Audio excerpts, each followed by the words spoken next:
Good day, everyone. Russ Barkley back again, this time with a commentary on metabolism and ADHD. I've been asked to discuss this topic by a number of subscribers, particularly in regard to a video that appeared earlier this month by Annika Angelo on YouTube discussing her theory of ADHD, that it most likely arises from metabolic problems resulting in whole body communication difficulties, particularly between the brain and the rest of the body and vice versa. So we're going to have a look specifically at Annika's ideas, but understand that these ideas have also been promoted by others on the internet. So my critique is not just of her ideas, but of these others as well. Now, before we get started with her video, let's have a look at what Wikipedia describes as metabolism. Very important,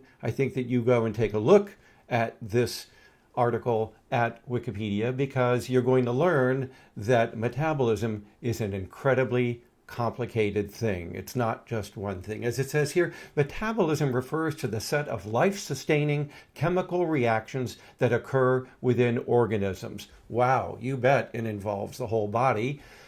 There are three main functions for metabolic activity. The first is converting the energy in the food that you consume into usable forms for cellular processes. A second is converting food to building blocks in those cells, such as proteins, lipids, nucleic acids, and some carbohydrates. And third is eliminating the metabolic waste products. Now, most or all of these processes are enzyme catalyzed reactions within the organism, and the organism uses these processes to grow, reproduce, maintain their structures, and respond to their environment, pretty much doing just about everything. So as you can imagine, this is incredibly complicated. It involves hundreds of different processes within the body and within cells. And of course, when something gets this complicated and this jargon filled, it is rife for misrepresentation for various gains. And to me, that's exactly what's happening on the internet when people talk about ADHD as a metabolic disorder. But let's start over and have a listen very briefly to what Annika is saying over in her video. I'm going to stop it periodically and just comment on a few things she says, but her video is nearly 20 minutes long, and I'm not going to cover it in completely, because toward the end, it really is a sales pitch for her books and other products that she has for sale. But let's listen to what Annika has to say at the beginning here and get an introduction to this idea. What if everything we thought we knew about ADHD was just half the story? For decades, we've been looking at ADHD like it's a brain issue. Dopamine, norepinephrine, brain structural differences. But what if ADHD isn't a neurodevelopmental disorder at all, but a whole body communication breakdown that just so happens to show up in the brain? That's what my theory's all about. Well, so that's what her theory is all about. I'm going to go back to her theory and let her speak for herself a little bit more.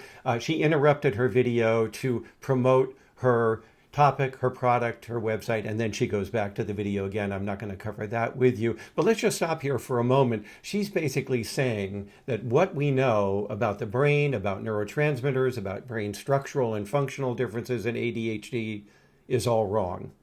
Now, this from somebody who has virtually no credentials in the field of ADHD whatsoever. She claims to have a master's degree in health psychology from where I don't know. You'll see later on that she actually claims to be the leading expert on ADHD and nutrition, as well as a communicator of scientific information. I'll let you be the judge of that. And she also claims that her theory of whole body communication arising out of metabolic problems is new and original to her. So before I go a little bit further, let me just point out that others have already had these ideas. So I think she's misappropriating some of this, or at least maybe doesn't even know that other people have this. But Chris Palmer over at Harvard has been discussing the fact that mental disorders are metabolic disorders of the brain. I'm not going to go into his opinions. They overlap somewhat with those of Annika, but not completely. But just know that there's others out there who've had the same idea. So for Annika to claim that this is some kind of new theory and that she's sort of an originator of this, I'm sorry, it just simply isn't so. But let's move on up past where she has been talking about her theory, and let's see what she has to say. Pushed out more, and I'm excited to jump in. It's called the Metabolic Communication Theory of ADHD, and it finally explains why things like sleeping, eating, therapy can improve ADHD symptoms, but also how we can actually make medication more effective without needing as much. Wow. But let's start at the beginning. So for decades, ADHD has been understood through something called the catecholamine model of ADHD. Basically, goes something like this. Number one, your brain does not make enough dopamine or norepinephrine, which are called the catecholamines. Or it does, but it breaks it down too fast or doesn't get used appropriately by the different regions in your brain. This then can cause attention difficulties, impulsivity, emotional dysregulation, hyperactivity, basically all those classic ADHD symptoms. So to help it, let's use stimulants to boost these neurotransmitters. And then the result is that symptoms improve. And then in this classic model of ADHD, we also look at the brain differences that we see in the literature. The ones we mainly see are in the prefrontal cortex, which is really important for executive functioning. And so with all of this research that we have, the story became ADHD is a neurodevelopmental disorder caused by brain differences and neurotransmitter dysfunction. But here's where things get weird. This model actually has some massive blind spots. Yeah, well, I think the massive blind spots are actually in Annika's presentation rather than in the literature. First of all, the traditional model of ADHD that she presents is the model we had about 40 years ago. It is not contemporary models of ADHD. And while she talks very briefly about brain structural differences, she really doesn't go into much detail about the fact that we have hundreds of studies on what is happening in the brain, from smaller areas of the cortex in children to difficulties with pruning of the cortex in adolescents to white matter difficulties, functional connectivity difficulties. And these are not just in the prefrontal cortex, they are occurring elsewhere in the brain, including in the cerebellum and in the basal ganglia, among others. So this is a very, very outdated and simplistic view of the model of ADHD that, of course, she is going to set about refuting with her comments about what's wrong with this model. Problem number one is that treatment doesn't work for everybody. About 30% of people with ADHD don't respond well to stimulants. Well, that's not quite true. About 25% of people don't respond to a single stimulant in a single delivery form. If you go on to try the other delivery systems and even some of the other stimulants, or you move on to the non-stimulants, well, we start to get the response rate up closer to 90%, in my opinion. But nonetheless, I fail to see how the fact that some people don't respond to stimulants is a flaw in the theory. This fails to respect the fact that there are individual differences across humans and their response to medications, even if they share some similarity in what may be causing their difficulties, such as the causes of diabetes, for instance, even though some diabetics don't respond as well as we would like to things like insulin. But let's let her speak for herself some more.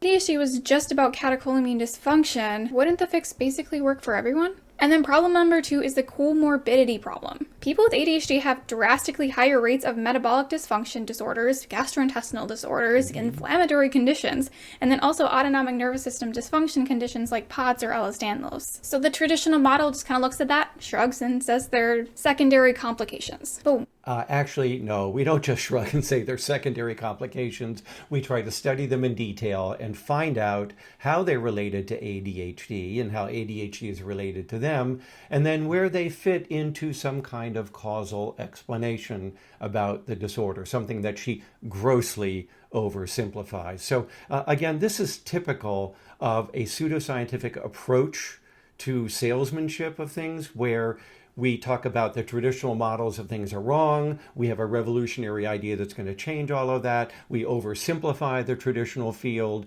and then we also oversimplify the causal models in that traditional field so that we can step in and present our own idea, in this case, her idea about metabolic problems being involved in ADHD. Now, I'm going to move forward a little bit because she continues to talk about her model, about what is wrong with the traditional model. And let's have a look at what she has to say about her model. Matter. That is where my theory comes in. Instead of asking, how do we fix the dopamine issue? It asks a completely different question. What if the dopamine changes and the brain differences aren't the causes, but they're actually the effect? What if there's something happening in the body that's driving the brain to be making these changes? So here's what I mean. What if diagnosable ADHD symptoms emerge when the brain fails to accurately recognize and receive and integrate signals from the body's metabolic, immune, and autonomic nervous systems? Think of it this way. Your body is constantly sending your brain reports, and your brain is constantly sending your body reports, such as, hey, we're running low on energy, or inflammation levels are rising, or we need more food, or it's time to rest. But in ADHD, those phone lines are basically down. The body is...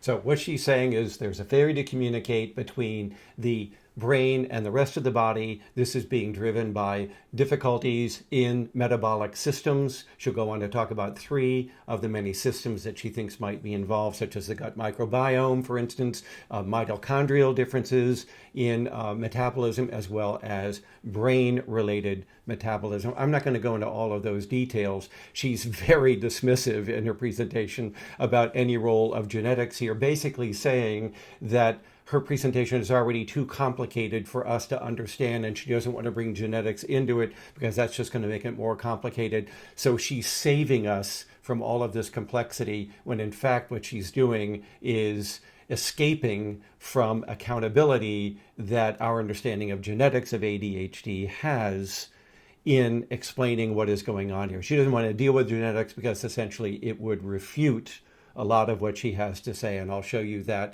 in a moment. So I'm not going to go much further with her presentation, except that up here at around, minute 10:30, she says that she has proof for her communication theory, and to illustrate that, she's going to cite one particular study, and I'll let her speak for herself, that that is metabolic support plus medication. And the cool thing, this actually works. There's so many studies I could reference, but this one is probably my favorite. So the researchers looked at combining coenzyme Q10, which is an antioxidant that improves mitochondrial function, and it combined it with atomoxetine, which is an ADHD medication. The results? Not only did the medication work better, but people experienced fewer side effects. And that is the beauty of this theory. Well, no, it's not the beauty of this theory, because I actually looked at the study that she's talking about. Here it is. It's a very small study done over in Egypt with a very small group of children. It's a study that would not pass ethical muster here in the United States. I can tell you this wouldn't get through any institutional review board over here, because here is a study where they took a small group of 60 ADHD children. Now, they're not just ADHD. Get this.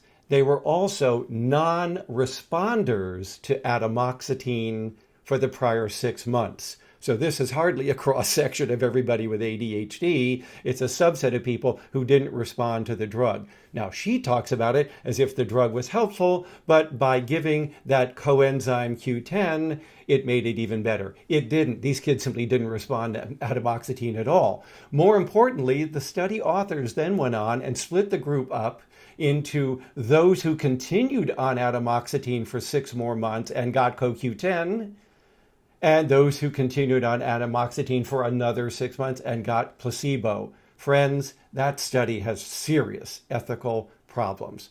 Over here, you would not be allowed to continue treating children with a treatment that doesn't work for 6 months while you tested out your CoQ10 supplement to see if it helps or not. By the way, the authors report that there was a difference between the groups eventually. They suggest that this has to do with CoQ10. The difference wasn't all that dramatic. It was about a 17% decline in their ADHD rating scale scores. That's about it. I don't want to spend too much time on the study, but basically, Annika's representation of this study is all wrong. It does not show that atomoxetine works even better with CoQ10. All of these kids did not respond to atomoxetine. And the improvement from CoQ10, if that's what really did it, is questionable and also very small. So Annika is citing evidence that simply doesn't exist and interpreting the studies wrong in support of her ideas. And as I say, toward the end of the video, she goes on to tell you that what you need to do to deal with these metabolic problems in ADHD is buy her books. And of course, there are also nutritional supplements that are involved that she's happy to make you aware of as well. So I'm just going to skip over the rest of this and let's move on and talk about the role of metabolism and its difficulties in ADHD. First of all, there is a rather sizable literature looking at this that she doesn't seem to go into. By the way, Annika says that she's written a review paper with lots of references, but she hasn't submitted it for publication yet. But she's gone over everything because she is the expert in ADHD and nutrition, and in this case, metabolism. So here's a great review of metabolic markers in ADHD in children and adolescents, and it goes on to talk about the various findings that have been documented on metabolic difficulties linked with ADHD. So that's not really new, and it talks about all the various complex pathways in which metabolic markers have been found to be linked to ADHD and to be disrupted in their functioning. I'm not going to go into that. I'll just point out here's another review describing how we can bridge the gap between ADHD and metabolic disorders, shared mechanisms, and implications. By the way, in none of these is it claiming that ADHD arises from these metabolic difficulties. It mainly is describing the metabolic findings that are associated with ADHD. And in one of the papers, it talks about the fact that it's possible that some of these metabolic differences might exacerbate the underlying symptoms. But none of them, including this review on underlying mechanisms and implications for neurometabolic diseases, and none of them does it claim that ADHD entirely arises from these metabolic problems. So, and I'll just show you, here's another paper here on metabolic difficulties and cardiovascular health outcomes. This is an important study, however, because first of all, it involves an entire population of individuals that were studied for their genetics of ADHD, and it is focusing in on cardiovascular metabolic difficulties. And what does it find? It's largely explained by the genetics of ADHD. So the metabolic problems are not driving the ADHD, but it's probably, at least to some extent, the other way around. And here's another large-scale longitudinal study out of Sweden that also looks at cardiovascular metabolic outcomes and finds that the vast majority of these difficulties has to do with the genetics of ADHD, and that ADHD genes may predispose to some of these cardiovascular difficulties. But in addition, there are environmental factors involved with people with ADHD that might also lead to those cardiovascular problems. And what might those environmental factors be? They find that they are within families, and in my opinion, the most likely shared environmental factor is nutrition, diet, the choices that you make in your life as to what you're going to eat that could feed back to increase your risk for cardiovascular difficulties and other metabolic problems. So I don't want to spend much more time here on these articles. I'll put them in the description in case you want to follow up on it. What I would prefer to do is to simplify matters, and let's go over and take a look at the real status of what is going on in this field in its relationship to ADHD. So here we go. We have ADHD, the clinical diagnosis of cognitive and behavioral symptoms in individuals. Annika admits that there is a literature that has to do with brain-related factors in ADHD that are likely leading to these symptoms, as we believe. She calls that the traditional model, but she hardly understands contemporary models of the neuroanatomy and neurophysiology of ADHD. It's very complicated, as I've already pointed out, and it doesn't just have to do with dopamine or norepinephrine, as well as these structural brain differences, but has to do with functional connectivity, with pruning, with gray matter volume, with difficulties in the cerebellum, and many other problems in the brain. But nonetheless, we know that ADHD is linked to these brain-related difficulties. Now, contemporary models recognize that there are also metabolic disturbances related to ADHD. She calls this a comorbidity, and I have no problem with that. But all we know right now is that ADHD is associated with metabolic disturbances. And as I pointed out, there are some large-scale population studies that are beginning to show us why this relationship might exist. But let's admit there's a relationship here, no question about it. There are problems with the gut microbiome. There are problems with the brain-related metabolic activities, and there are differences as well within cells that have to do with the energy production going on there. And she talks about that too. So there are difficulties in the metabolic system. They're related to ADHD. That's all we can say at the moment. Now, she wants to say that the brain-related problems and the cognitive behavioral symptoms that flow therefrom are due to metabolic disturbances that interfere with the brain and the rest of the body's communication. Well, there is no evidence for that in the literature. Instead, what we know is that at least 80% of the variation in ADHD is related to genetic factors.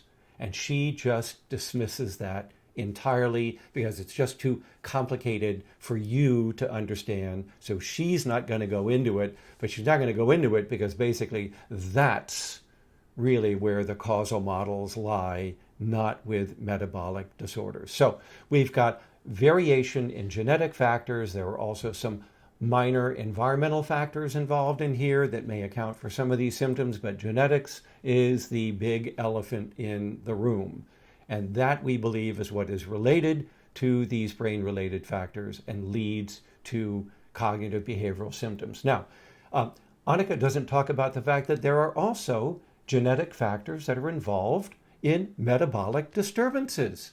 So if you think of these various neurometabolic disorders like phenylketonuria, for instance, or others, then you will find that there are genetic underpinnings to those disorders.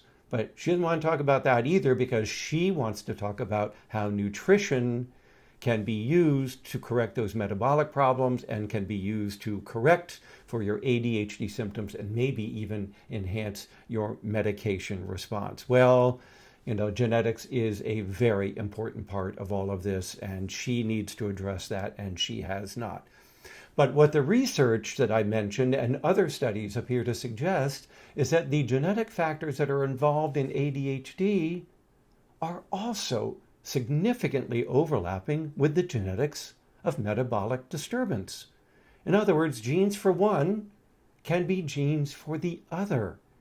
After all, we know that genes don't just do one thing within the body. They may play multiple roles in the brain, in the immune system, in the gut microbiome, and elsewhere that could result in these metabolic difficulties. So there's a shared genetics between these that these people who propose this metabolic theory of ADHD don't want to talk about because it doesn't suit their purposes, which is typically to sell you something in any case. So let's understand that while there may be specific genes for metabolic disturbances that don't overlap with ADHD, there is an overlap between the genes for ADHD and the genes for those disorders. In fact, it's substantial enough that that one twin study pointed out that once you control for the shared genetics of ADHD, there was very little left to explain in the metabolic disorder other than shared environment. And as we've said, that could be a role played by life choices and nutritional factors. So let's bring that into play because Annika and others don't talk about this either. These brain-related changes that lead to the cognitive behavioral symptoms of ADHD lead people to make certain life choices that other people are not making, that have to do with impulsivity and risk-taking and so on, and that have to do with diet, exercise, smoking, drinking, and many other factors that can feed back to cause or worsen those metabolic disturbances, particularly those I've already talked about within the cardiovascular system, but also elsewhere within the gut, for instance, and possibly even within mitochondrial metabolic activity that she wants to place so much weight on. So this doesn't fit her model because it's suggesting that ADHD, through its impulsivity and other symptoms, leads to life choices that lead to those metabolic problems. So ADHD isn't arising from those metabolic problems so much as it may be contributing to them through the day-to-day life choices that the individual makes. And then, as I've already pointed out, she doesn't deal at all with the very important role here of genetic factors in ADHD and the overlap of those genetic factors with the genetics of metabolic disturbance. So let's wrap this up. Is ADHD associated with metabolic difficulties? Yes. Are those metabolic difficulties causing the ADHD as well as the disturbances in the brain that have been documented? We have no evidence of that at this time. Doesn't mean they couldn't be exacerbating those difficulties, but they are not the origin of those neurological difficulties and neurotransmitter problems in ADHD. Indeed, as I just pointed out, we can take it the other way around and say that it's ADHD behavior and life choices that are leading the individual to engage in certain behaviors like diet, nutrition, alcohol, smoking, and so on that could be creating metabolic difficulties, such as type 2 diabetes, for instance, as a classic example of that. So we can conclude then that Annika at this point is very wrong. Not only is her theory not original, others have already talked about it, but she plays fast and loose with the data, sometimes even misrepresenting research in order to support her point, at the end of which she wishes to sell you her books and other products that are on her website. Well, I hope you don't buy into that because this is the smell of pseudoscience and snake oil, and I believe that's what may be going on here. But nonetheless, the important take-home message is that while ADHD and metabolic problems are related to each other, in no way can we conclude, as she does, that ADHD arises from those metabolic difficulties. Thanks for tuning in. This is Russ Barkley. I'll be back again later with more commentaries. Don't forget my Saturday ADHD research review. And if you're not a subscriber, think about subscribing. And if you know somebody who could benefit from this channel, please recommend it to them. And as always, as I say, live well, be well. Take care. Bye for now.